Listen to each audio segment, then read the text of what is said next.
Hello there, I have quite an interesting video for you today. At least I think it's interesting. Other people will probably think this is really boring, but I've had great fun. I have just spent the last quite a while perusing my bookshelves and looking at the first lines in books. I am obsessed with first lines. I think as a writer especially, I love getting the perfect first line, and I like a short, punchy first line. I don't like meandering, long first lines.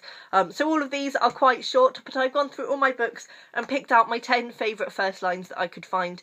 There's probably other good ones on my bookshelf that I've just forgotten about, but I've sort of been through most of the books, and I think these are my tops. So I often, if I'm stuck for something to read, I will read through the first line of a book just to see. And also sometimes I'm weird and I just like to pick up books off my shelf and read the first lines because it gets me excited. Weird, I know. So I thought I would share my love of first lines with some people today, and I hope you enjoy. Firstly, I've gone from my least favourite to my top favourite, but they're all my top 10, so they're all good ones.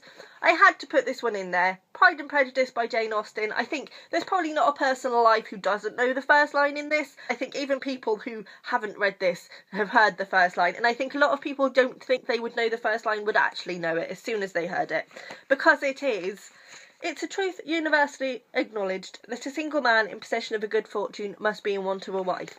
Now, this is not the typical standard of first lines in this pile, but I've gone for it because it is a classic and because it had to be in there. Moving on. Second in line, we've got The Secret History by Donna Tartt. This one I've actually cheated because most I have gone for the actual start. In this one I liked the line on the prologue, and I thought I'll let that go because the actual first line is a bit boring. So it is: the snow in the mountains was melting, and Bunny had been dead for several weeks before we came to understand the gravity of our situation.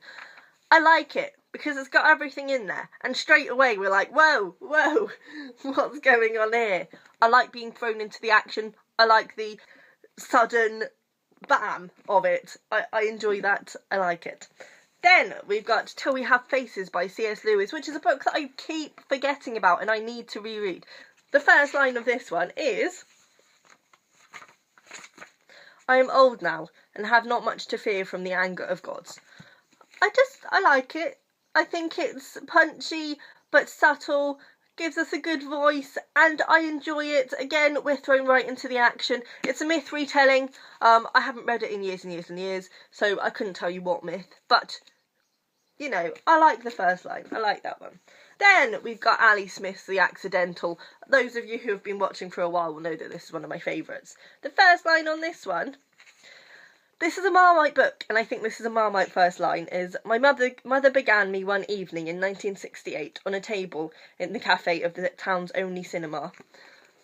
It's not as punchy as the others I've picked, but I like My Mother Began Me. I think if that was the first line, just that, I think it would be much more effectual. But, you know, it goes on a bit, but I like My Mother Began Me. I think it sets a nice tone for Ali Smith's writing. Then we've got Fear and Loathing in Las Vegas by Hunter S. Thompson.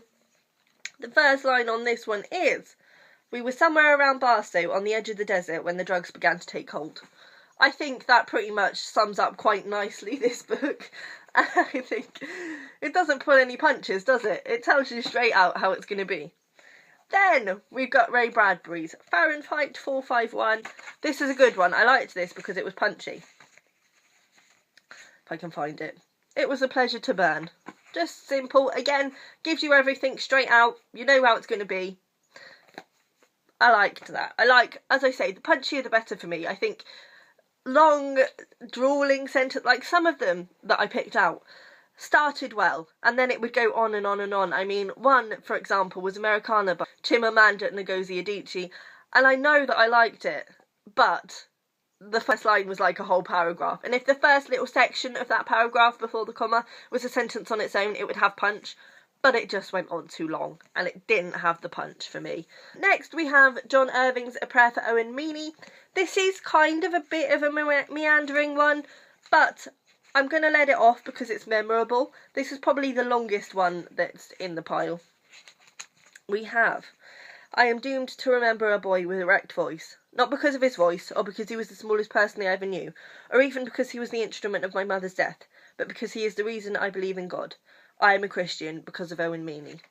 Again, I think this gives you everything. The main event has already happened. We're told about it straight away. We're told his feelings for Owen Meany. We're sort of given quite a nice image of Owen Meany, and I just like it. But again, I think it could have done with having the first bit separated off. So, I am doomed to remember a boy with a wrecked voice. Would have been a really nice first line, but it goes on. But still, it's nice. It's nice. Controversial one next. We've got Lolita by Vladimir Nabokov. Had to be done. Again, this is one of those first lines that is just, everyone knows this. Even if, as I say, they don't think they know it, as soon as they hear it, they'll be like, oh yeah.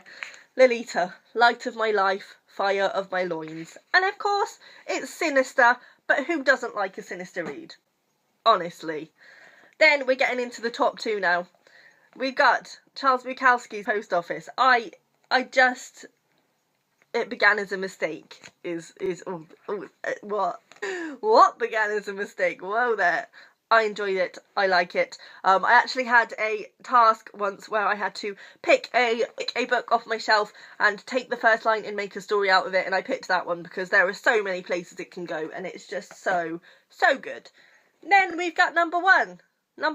This isn't actually the punchiest, I have to say, which surprises me, but it's just got some oomph of its own. And it is From the Day of the Triffids by John Wyndham. And it says, when a day that you happen to know is Wednesday starts off by sounding like Sunday, there is something seriously wrong somewhere. What more can I say? For me, actually, the writing throughout this story did not stand up to that first line, but that first line made the book for me. This is forever going to be cemented in my mind, because what a fantastic first line. I would really love to see other people's favourite first lines, or just tell me down below, or make your own videos about your favourite first lines. I think first lines are so important because obviously first impressions are important. It instantly grabs you and pulls you into the story. So a punchy first line that tells you everything you need to know is just spot on for me. Bye!